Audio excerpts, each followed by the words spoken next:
নমস্কার। আজকে যে লেখাটি বলবো সেটা প্রজাপিতার মুখমালুক্তি সম্পর্ক।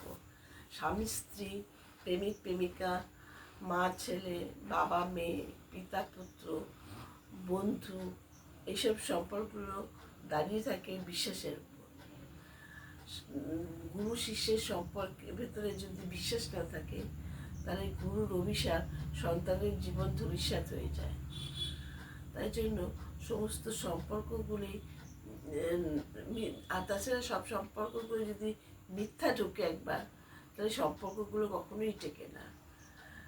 কোনো বাবা মার সঙ্গে যদি কোনো সন্তান মিথ্যাচ্ছলনা করে, তাহলে বাবা মা সন্তানকে অভিশাপ দেয় না বটে, কিন্তু তাদের দীর্ঘশ্বাস সন্তানের ভালো হয় না। স্বামী স্ত্রীর সম্পর্ক একটা খুব পবিত্র সম্পর্ক। এই সম্পর্কে চির ধরলে জোড়া লাগতে সময় লাগে।